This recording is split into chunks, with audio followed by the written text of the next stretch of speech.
Ikinalulungkot ng ilang stars ang pinagdadaanan ngayon ng kapamilya actress na si Maris Racal.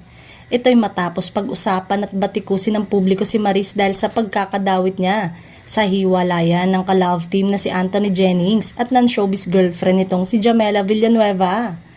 May mga nagalit kay Maris at meron din namang nakikisimpatya dahil sa pagpapahiya sa kanya ni Jamela online. Kabilang sa mga nakisimpatya kay Maris ay ang dating aktres na si Rica Paralejo. Naniniwala raw si Rica na lahat ng tao ay may nagawang kamalian sa kanilang buhay. Pero ni isa raw sa mga ito ay hindi kailanman ginustong maisambulat sa mundo ang mga kamaliang ito.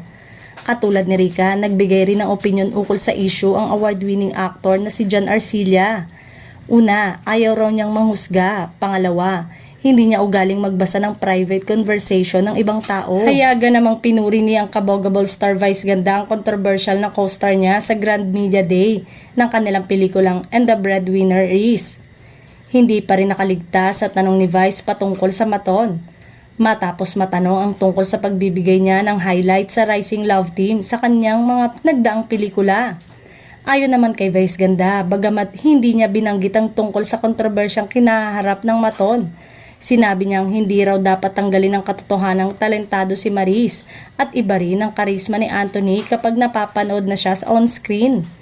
Nakakaloka nga dahil bukod sa mga nabanggit na stars, pilit na minimension ang mga artista na katulad ni na Andrea Brillantes, Daniel Padilla at Richard Gutierrez.